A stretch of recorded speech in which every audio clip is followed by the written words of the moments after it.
Salam sahabat YKB dimanapun berada, kita jumpa kembali dalam program Krida Bagimu Negeri. Program Krida Bagimu Negeri ini diselenggarakan atas kerjasama Yayasan Komunikasi Bersama dengan Universitas Kristen Krida Wacana. UKRIDA, tempat yang tepat, menyiapkan masa depan bagi Anda bila Anda sebagai kaum muda dan menyiapkan masa depan bagi anak Anda bila Anda sebagai orang tua. Sahabat, program Krida Bagimu Negeri ini diselenggarakan sebagai media sarana bagi kita membincang isu-isu yang mengemuka di tengah masyarakat dan kita melihatnya, membincangnya dalam berbagai perspektif keilmuan seperti kesehatan, psikologi, ekonomi, politik, dan tentu saja dalam perspektif iman Kristen. Pada episode kali ini kita membincang tentang peran kader kesehatan dalam meningkatkan kualitas kesehatan keluarga. Peran kader kesehatan dalam meningkatkan kualitas kesehatan keluarga. Saya sebagai pemandu percakapan, Pendeta Santiani Manurung, mengundang sahabat semua boleh berinteraksi di kolom komentar yang sudah tersedia. Dan untuk membincang topik ini kita akan ditolong oleh narasumber yang pasti ahli di bidangnya, yaitu Ibu Mariam Dassat. Salam jumpa kembali Ibu Mariam Dassat. Salam jumpa kembali juga Bu Santi. Apa kabar Ibu? Alhamdulillah baik Bu. Ibu Mariam Dassat, Nurse Mariam Dassat, MCAP. Ya. M-nya itu Magister Keperawatan. Magister Keperawatan. Ya, betul. Baik, Ibu Mariam Dassat ini sebagai pengajar di Prodi Keperawatan di UKRIDA. Prodi Keperawatan Ya. UKRIDA. Baik, Ya. Ibu Mariam, ini tentang peran kader kesehatan dalam meningkatkan kualitas kesehatan keluarga. Baik, kita mulai tentang dengan peran kader kesehatan. Apa saja yang menjadi peran para kader kesehatan ini, Bu Mariam? Ya, baik, terima kasih Bu Santi sebelumnya. Untuk kader kesehatan ini memang kita ketahui bahwa mereka sangat berhati mulia, ya menurut saya. Mereka ini mempunyai peran di mana salah satunya adalah membantu pelayanan kegiatan posyandu yang ada di masyarakat. Ya, kita ketahui bahwa posyandu ini biasanya diadakan sebulan sekali, gitu ya. Biasanya di pos RW atau di posyandu itu sendiri yang sudah disiapkan oleh pemerintah. Ya, biasanya ada 1 atau 2 posyandu di setiap RW-nya. Itu tergantung dari jumlah masyarakat yang ada.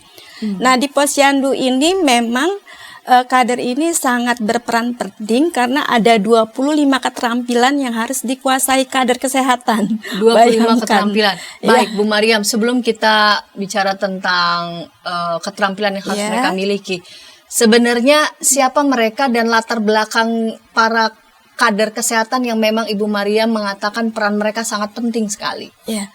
Mereka adalah relawan sebetulnya, para volunteer relawan, yang direkrut ya, yang di-hire oleh puskesmas, kemudian juga oleh kelurahan. Karena di kelurahan kan ada kasih kesmas ya, kasih kesehatan masyarakat. Kemudian juga bekerja sama dengan puskesmas di wilayah tersebut ya untuk melibatkan kader yang dipilih oleh mereka dan tentunya juga nanti ditawarkan karena ini relawan ya sifatnya ditawarkan oleh mereka dan basicnya biasanya para ibu rumah tangga. Yang saya ketahui mereka biasanya lulusan SMA gitu ya atau ada juga ya beberapa yang kuliah tapi memang mereka yang setiap harinya itu ada di keluarganya masing-masing, artinya menjadi seorang ibu rumah tangga. Jarang sekali saya lihat yang bekerja. Karena kalau sudah bekerja di luar rumah, bisa dong optimal ya. Harus optimal, betul sekali seperti itu. Ya. Jadi mereka memang di-hire, latar belakang mereka yaitu memang banyak gitu ya. Ibu rumah tangga yang memang memainkan peran mereka secara full begitu di rumah dan diharapkan dengan itu peran mereka bisa optimal untuk melakukan tugas-tugas mereka sebagai kader kesehatan. Nah, sekalipun mereka ibu rumah tangga dan peran Ibu Mariam tadi sudah menegaskan ya peran mereka sangat penting begitu. Keterampilan apa aja yang harus mereka miliki dan yang kemudian harus dilatih, harus mereka latih begitu? Iya, sebetulnya ada 5 keterampilan pokok Bu Santi. Yang pertama mereka harus terampil dalam hal memberikan pelayanan kepada ibu hamil ya, kemudian balita, usia anak sekolah, kemudian juga anak sekolah, anak remaja, orang dewasa, bahkan lansia ya, seperti itu. Jadi artinya di sini kita ketahui bahwa masalah kesehatan yang terjadi dari mulai fase balita sampai lansia itu kan luar biasa beraneka ragam. Itu mereka harus kuasai dari mulai jenis penyakitnya. Kemudian kalau sekarang itu lagi gencar-gencarnya program penanganan gizi. Ya, karena kita ketahui bahwa di Indonesia stunting itu tingkat kejadiannya masih tinggi seperti itu. Kemudian juga untuk yang lainnya juga penyakit-penyakit degenerasi juga terjadi pada lansia, itu juga mereka harus kuasai sebetulnya untuk para kader. Itu latihannya bagaimana? Berapa lama mereka harus gila? Itu kan tidak mudah ya. Saya bayangkannya ini latar belakang mereka memiliki pendidikan yang berlatar belakang kesehatan, tapi ternyata kan enggak ya, mereka awam. Dan mereka harus dilatih, mereka harus terampil karena ada berbagai macam program. Itu latihannya berapa lama itu? Iya, sebetulnya sih ketika pelaksanaan memang bertahap, Bu. Jadi ada tahapan kader itu sendiri ya. Artinya tidak harus semua dikuasai ya. Untuk pertama mereka memang ada semacam pelatihan yang diadakan di kelurahan atau di puskesmas terkait dengan bagaimana sih pelaksanaan posyandu, seperti apa sih? Kita kan ketahui posyandu itu ada sistem 5 meja. Nah, sistem 5 meja ini dari mulai pendaftaran sampai nanti pemeriksaan kesehatan, yang tentunya nanti akan dibantu oleh tenaga medis, tenaga kesehatan. Ya, biasanya yang membantu itu bidan atau juga dokter gitu ya, seperti itu untuk melakukan pelayanan kesehatan. Di bagian-bagian yang memang bisa dilakukan oleh kader, itu dilakukan oleh kader kesehatan. Mereka diberikan gambaran nih bagaimana sih posyandu itu ya. Meja 1 untuk apa, meja kedua untuk apa, meja ketiga untuk apa, meja kelima misalnya untuk apa, seperti itu. Berarti bagian mereka ada di meja 1 itu ya? Ya, meja 2, meja 1 meja apa misalnya itu? pendaftaran. Oh, pendaftaran. Ya, seperti itu. Ya. Baru kemudian meja 2 nanti ada penimbangan bayi, kemudian ada pencatatan, ya, ada penyuluhan kesehatan, nanti juga untuk medisnya ada pemeriksaan kesehatan, seperti itu. Mereka juga harus bisa menimbang gitu Iya, ya. betul. Lalu kemudian tahu makanan jenis apa yang baik begitu betul. ya. Dan itu mereka harus dilatih. Nah, tadi Ibu Mariam sudah menyebut ya, mereka punya peran sangat penting nih karena ada program-program posyandu yang justru sangat penting nih peran kader kesehatan. Betul. Tadi Ibu sudah menyebut program pencegahan stunting itu. Sejauh mana mereka harus memiliki keterampilan kan, mereka harus memiliki pengetahuan pertama stunting itu apa begitu. Betul. Mengapa itu bisa kalau itu tidak segera dicegah bahkan diatasi, ini akan mempengaruhi, kan Indonesia mau mencapai Indonesia emas katanya ya. Dan dimulai dengan kesehatan anak-anak, kesehatan keluarga. Ya, pertama tentunya yang harus dibekali adalah pengetahuan mereka tentang stunting itu sendiri. Ya, kalau mereka sudah dibekali dari mulai pengertian sampai cara pencegahan, artinya kan di sini mereka sudah mempunyai bekal. Ya, tentunya nanti selain mereka dibekali seperti itu, mereka juga dibekali keterampilan bagaimana sih memberikan stimulasi tumbuh kembang kepada anak. Karena anak-anak stunting ini tentunya harus distimulasi tumbuh kembangnya. Karena kita ketahui usianya akan berbeda dengan tinggi badannya. Jadi biasanya tinggi badannya pendek ya, seperti itu. Sehingga mereka memang fokusnya ke penanganan gizinya. Nah, di posyandu itu ada istilah isi piringku, jadi harus dijelaskan menunya apa sih, ya seperti itu. Ya, itu harus diberikan penjelasan kepada ibu-ibu yang memiliki anak stunting, ya seperti itu. Program ini juga sudah dilakukan, Bu Santi. Mereka memang sudah dilakukan screening ya oleh puskesmas ya, melalui tadi kader, melibatkan kader. Jadi di wilayah itu misalnya ada berapa orang yang mengalami stunting. Oh, mereka harus data itu ya? Iya, didata, betul. Setelah didata, mereka nanti datang ke posyandu. Karena untuk penanganan sendiri misalnya di posyandu yang masih umum, ya, akhirnya mereka ada hari khusus, ya, ada program khusus stunting yang dilakukan oleh pemerintah dengan melibatkan tadi puskesmas, kemudian kelurahan, juga kader kesehatannya, sehingga nanti dipantau nih. ya 15 hari kira-kira program ini bisa berjalan dengan baik nggak? Ya dalam penanganan tadi isi piringku dengan memberikan makan makanan yang bergizi, kemudian melakukan stimulasi tumbuh kembang untuk anak tersebut. Jadi di sini Kader memberikan edukasi dan pendampingan yang karena mereka dimonitoring berarti langsung oleh mereka ke puskesmas. masyarakat ya. Betul Ibu, betul. Mereka langsung ke Iya. masyarakat begitu. Mereka Iya. yang mengedukasi Iya, justru ya betul. keluarga-keluarga dan mereka juga harus mendata Iya, berapa Iya. anak begitu ya Iya, betul yang sekali. memang mengalami problem tumbuh kembang dalam hal ini stunting. Nah, program yang harus mereka juga lakukan dan kerjakan sebagai kader kesehatan apalagi Bu Maria? ya. Tadi yang saya katakan bahwa mereka setiap bulan harus melaksanakan kegiatan posyandu. Cuma memang saat ini yang sangat berjalan gitu ya, yang sudah lancar berjalan adalah posyandu balita. Ya, salah satunya tadi ada juga program stunting. Untuk remajanya sepertinya memang belum begitu terlihat ya di Indonesia. Begitu pula untuk lansia, walaupun sudah berjalan, tapi masih kalah dengan balita nih trennya. Balita sepertinya sudah berjalan dengan sangat-sangat baik ya, seperti itu. Mereka juga ternyata seperti di Jakarta nih Bu, ada khusus kader kesehatan yang menangani pasien kanker. Ya seperti Pasien itu, kanker? iya. Jadi kader paliatif namanya. Baru tahu saya. Baru tahu ya. Jadi di Jakarta itu sendiri ada. Jadi kader kesehatan paliatif yang khusus menangani pasien-pasien dengan masalah kanker. Apa yang mereka lakukan? Mereka juga dibekali Bu keterampilan karena di sini kerjasama juga dengan Yayasan Kanker Indonesia, keterampilan yang memang bagaimana cara membantu dalam pemenuhan kebutuhan dasar pasien-pasien kanker itu sendiri ya.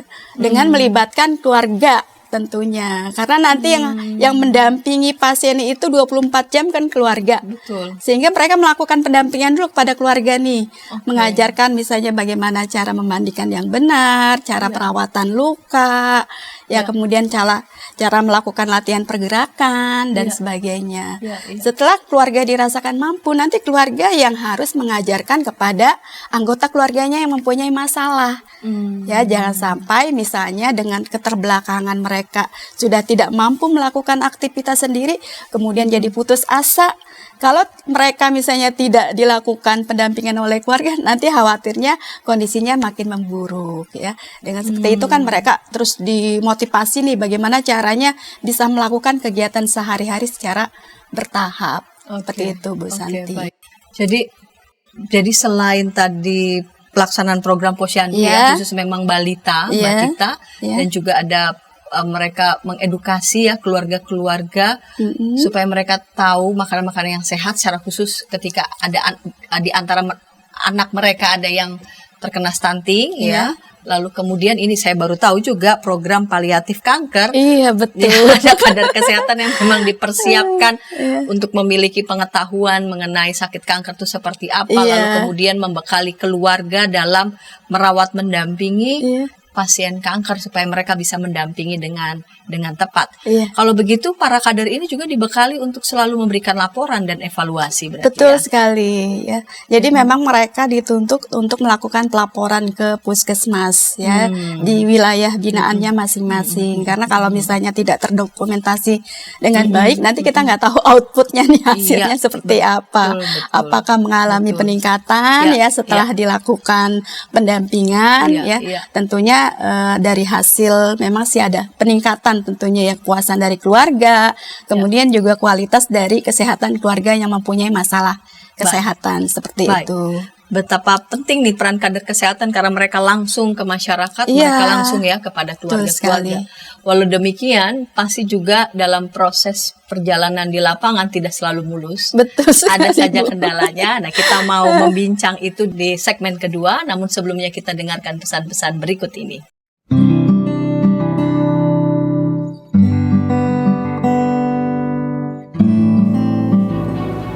Hi folks, this is Daily Spirit for Youth, a daily devotional that helps you grow closer to God and apply His Word to your life. Daily Spirit for Youth dapat Anda saksikan hari Senin sampai Sabtu pukul 4.30 waktu Indonesia Barat di channel YKB TV. Kita jumpa dalam acara pembangunan jemaat. Pembangunan jemaat setiap Senin di minggu kedua dan keempat pukul 20 waktu Indonesia Barat. Dapat Anda nikmati di channel YKB TV. Dari kungkungan malam gelap. Nyanyikanlah nyanyian baru setiap hari Rabu pukul 12 waktu Indonesia Barat. Dapat Anda nikmati di channel Lagu Rohani YKB TV.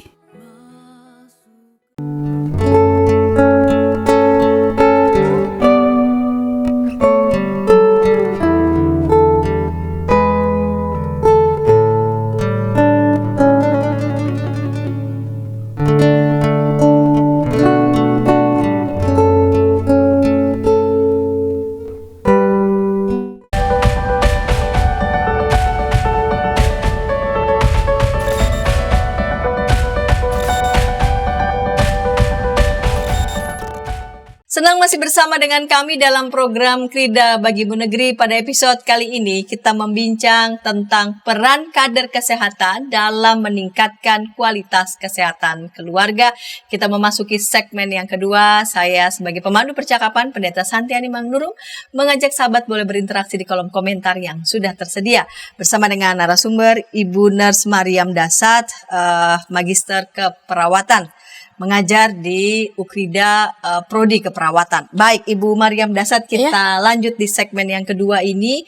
Di segmen yang pertama Ibu Mariam sudah menjelaskan ya betapa penting kader kesehatan karena mereka yang langsung terjun ke tengah masyarakat dan mendampingi keluarga-keluarga, mereka mengedukasi ya keluarga-keluarga. Jadi mereka juga dibekali dengan pengetahuan, keterampilan, dan mereka juga menginspirasi. Iya betul. Kan aliran berkat pengetahuan seperti itu ya. Jadi diteruskan begitu ya pada setiap keluarga. Walau demikian dalam proses perjalanan mereka ya melakukan tugas mereka kan pasti ada kendala-kendala ya. Kendala-kendala apa saja nih yang dijumpai, yang dihadapi oleh kader kesehatan di dalam mereka menjalankan tugas mulia mereka? Ya, ketika mereka melakukan pelayanan kepada masyarakat, walaupun itu niatnya baik, tapi kadang-kadang ada penyakit-penyakit tertentu yang keluarga merasa aib. Itu ya bagi keluarga. Misalnya TB, ya kanker, stunting juga termasuk salah satu penyakit yang disembunyikan oleh keluarga. Jadi ketika melakukan screening untuk penyakit-penyakit tersebut, ya mereka agak kesulitan awal-awalnya. Karena disembunyikan. Iya, disembunyikan. Ya, keluarga saya tidak mempunyai masalah, gitu ya. Tapi dengan pendekatan hubungan saling percaya, karena kader merupakan orang yang memang dekat dengan masyarakat biasanya, sehingga penggalian yang dilakukan oleh kader ini akhirnya mereka lama-kelamaan terbuka bahwa mereka ternyata anggota keluarganya ada yang mempunyai masalah ini. Ya seperti itu, tanda dan gejalanya ini.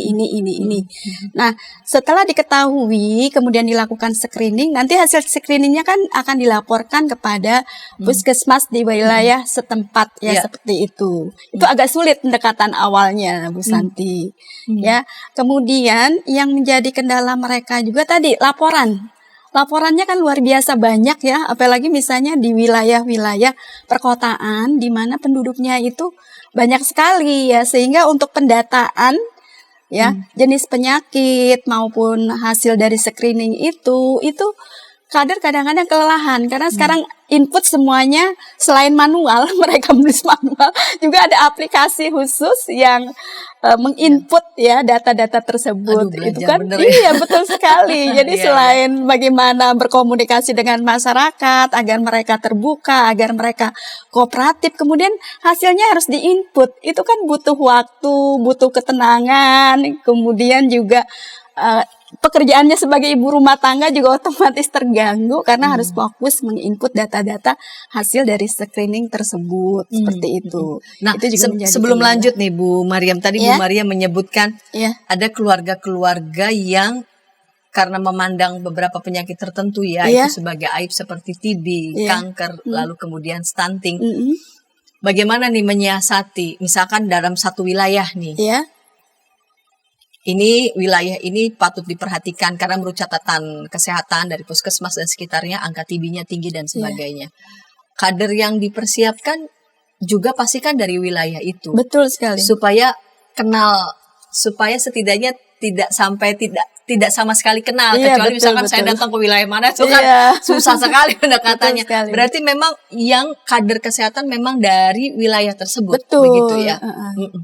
Jadi memang di RW tersebut ya, jadi kader di RW tersebut. Jadi tidak menyimpang, misalnya warga RW 1 menjadi kader RW 2, tidak seperti Tidak itu. seperti itu ya. Iya.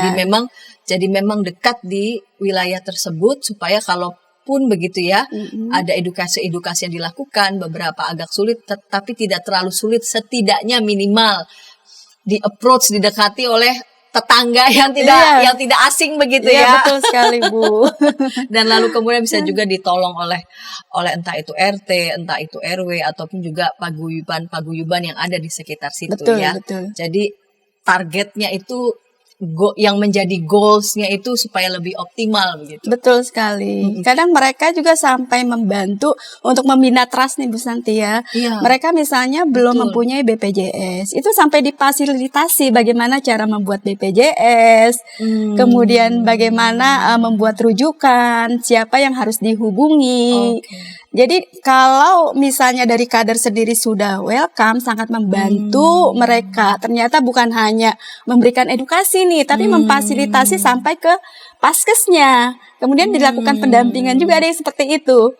Ya, dari situ mereka mulai merasa bahwa sangat-sangat membantu gitu ya. Akhirnya mereka terbuka. Bukan mau menyulitkan, Iya, justru betul. menolong. Ya. Menolong. Jadi membangun trust-nya memang harus sebegitu optimal Iya, begitu betul, ya Bu pendekatannya. Santi. Iya, apalagi nih kendala-kendala tadi Bu Mariam sudah Iya. mengatakan ini kan kaum ibu yang kita tahu ya, ya kita tahu lah perkembangan teknologi kan luar biasa. Iya. Datang teknologi baru, aplikasi baru, itu saya membayangkan ibu-ibu ini luar biasa, belum di posyandunya, harus ke masyarakatnya, memfasilitasi ini, pelajari aplikasi-aplikasi Iya, ini. betul. Itu ada nggak aduan mereka stres? Aduh, iya betul Bu Santi. Mereka kadang-kadang kalau lagi kerjaan banyak ya gitu ya, itu stresnya luar biasa katanya, kelelahan gitu. Kadang-kadang Kelelahan. sampai sakit Iya. gitu kan. Tapi karena jumlahnya ada beberapa gitu ya, sehingga mereka bisa saling membantu. Ya, jika misalnya satu sakit, dibantu oleh kader lainnya seperti itu. Mereka saling membantu antar kader itu sendiri. Antar kader itu Iya, sendiri. tapi memang seperti itu. Stresnya lumayan tinggi Iya, karena iya. kan harus mengerjakan, ada deadline-nya. Ya, ada deadline-nya yang ditargetkan oleh pemerintah, itu yang mereka rasakan stres ya. Ya, selain stres juga ternyata mereka mendapatkan honor yang menurut saya masih kecil lah ya, tidak sebanding dengan apa yang mereka lakukan. Ini kader kesehatan program pemerintahan. Iya, betul. Program betul. pemerintah. Iya. Pemerintah daerah masing-masing.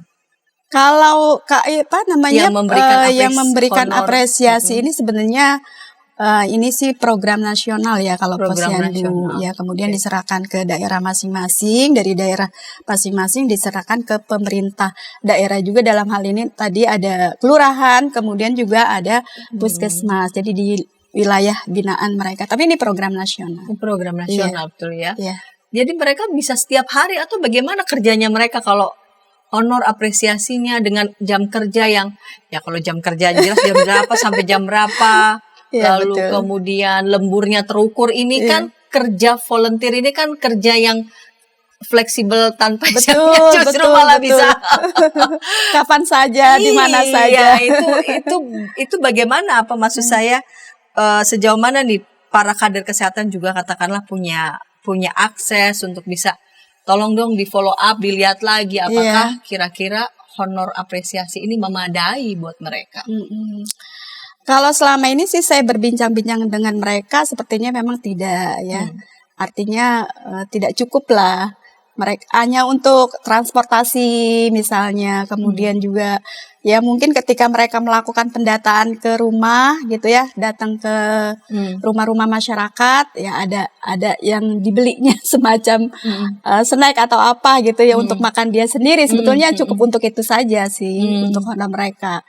Ya tapi karena tadi jiwa rasa ingin membantunya Ibu, itu iya. tinggi Iya, sehingga itu semua terabaikan ya, walaupun hati kecil mereka dan mereka juga mengungkapkan kepada saya gitu sangat-sangat tidak membantu ya untuk finansialnya memang. Sebetulnya juga Iya. sebenarnya bisa membantu para ibu sebetulnya untuk bisa menopang ekonomi keluarga dengan pekerja. Ya ini memang voluntary tapi mereka kan juga mengerjakannya dengan Iya, profesional betul. begitu Iya, ya, iya. harus dilatih begitu kan, Iya. harus mengevaluasi Iya. itu kan mereka bekerja dengan profesionalitas Iya, begitu. betul. Nah, kalau ada konsultan misalkan mereka mendekati keluarga, bagaimana dengan peran RT RW setempat? Mereka juga bisa nggak masuk Melibatkan. untuk dia? Iya, Begitu. mereka juga biasanya melibatkan RT RW setempat karena biasanya memang posyandu ini sendiri kan biasanya kalau dia belum mempunyai sekretariat diadakan di rumah RW. Jadi memang aparatnya juga ya seperti RT RW itu terlibat, ibu RT, ibu RW juga terlibat. Ya artinya di sini kerjasama bukan hanya kader kesehatan, tapi juga dengan pihak pemerintah setempat dari RT, RW, kelurahan ya sampai ke puskesmas seperti itu. Jadi saling membantu.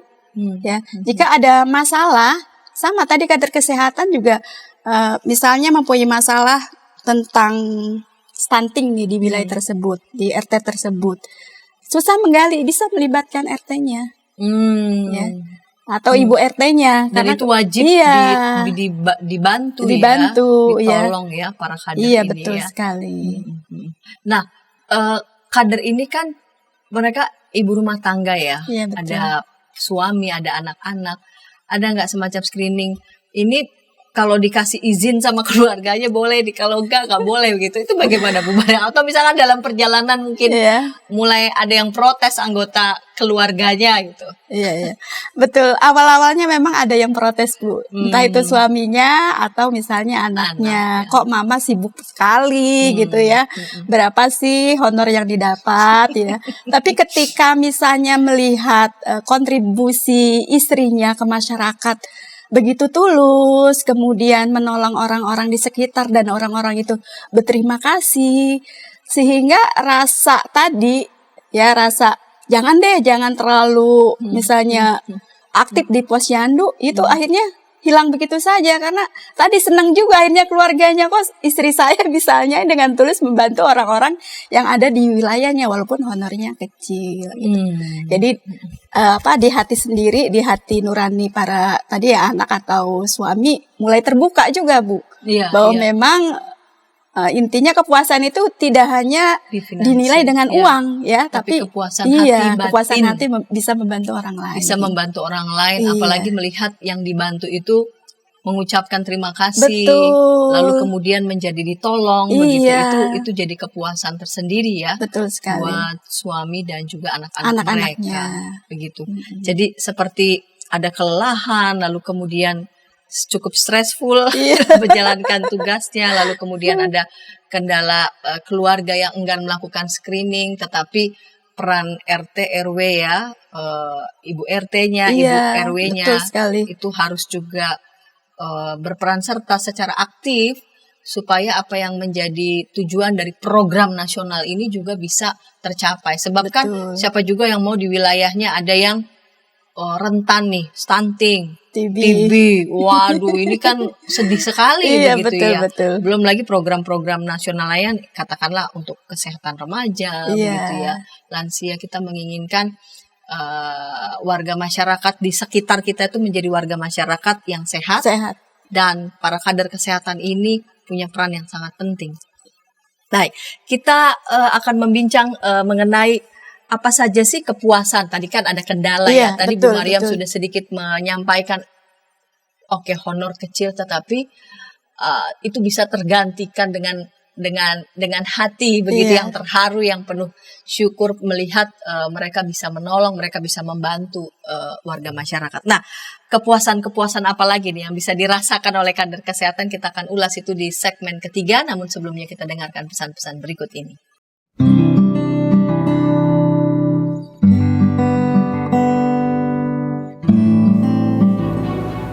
Hi folks, this is Daily Spirit for Youth, a daily devotional that helps you grow closer to God and apply His Word to your life.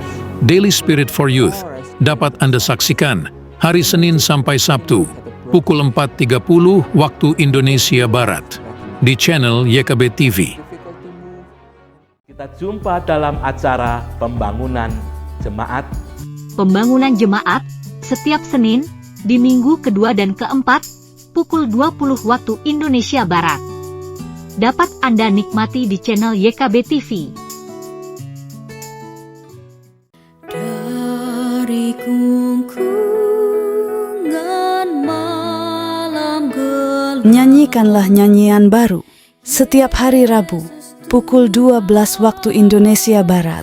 Dapat Anda nikmati di channel Lagu Rohani YKB TV.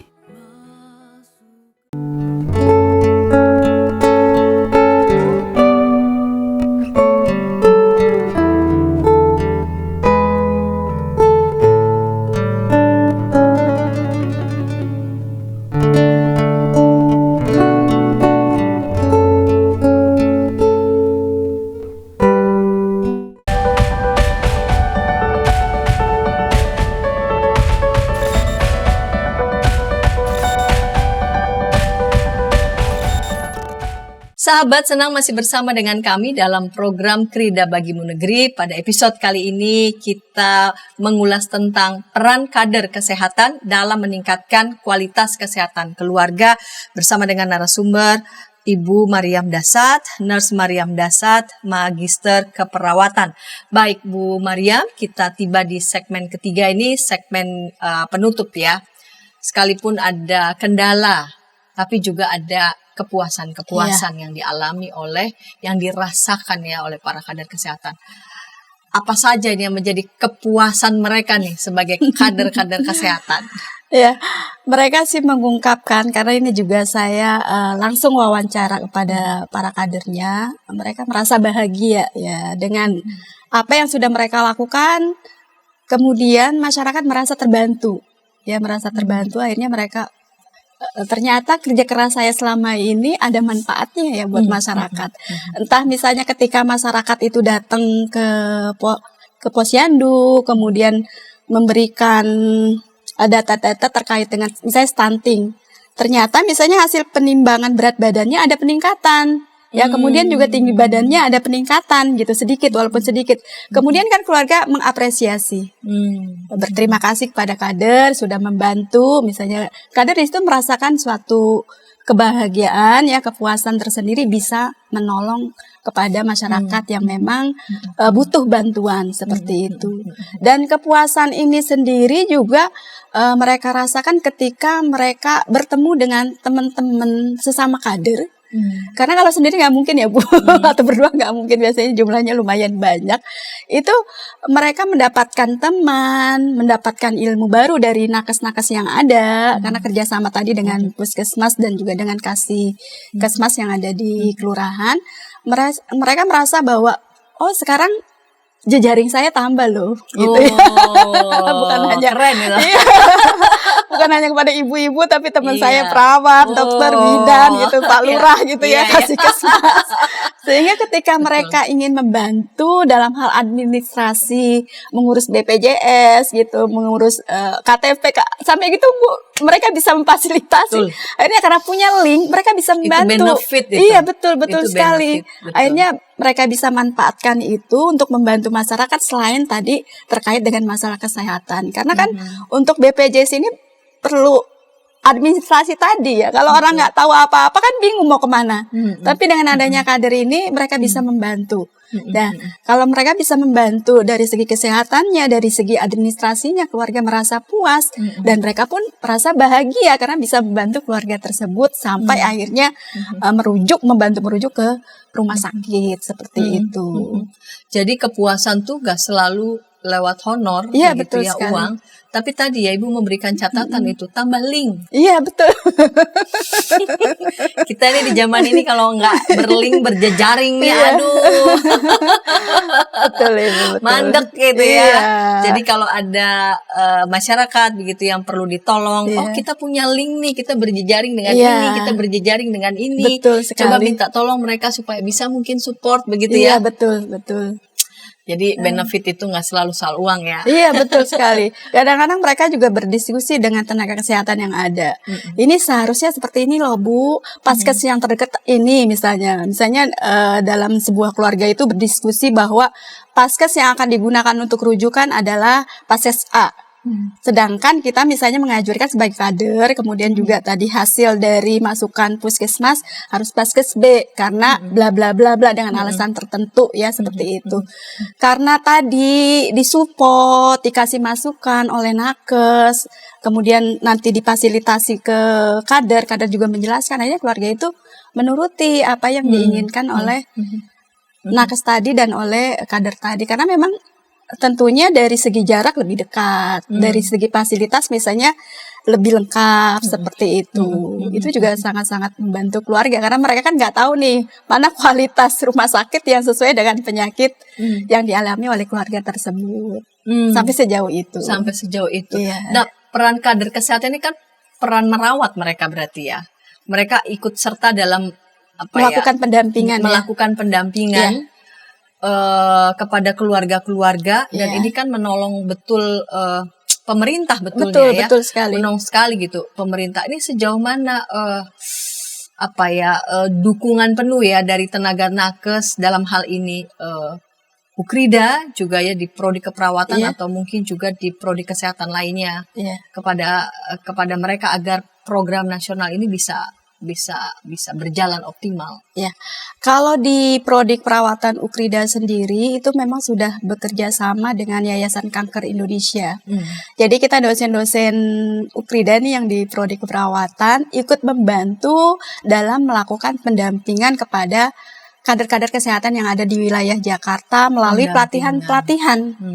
Ya, pelatihan-pelatihan. Tadi terkait bagaimana cara menuliskan pelaporan, bagaimana cara melakukan edukasi kepada masyarakat, ya bagaimana misalnya cara merawat pasien dengan masalah kanker untuk pemenuhan kebutuhan dasarnya, bagaimana misalnya cara merawat luka kanker, ya. Jadi sampai sejauh itu, ya kita terlibat, ya agar kader-kader ini ya mampu ketika melakukan pendampingan kepada keluarga.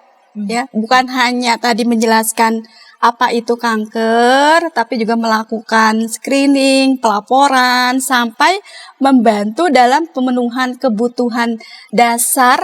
Ya, itu caranya diajarkan karena kan tidak mungkin kita melakukan suatu kegiatan tanpa ilmu.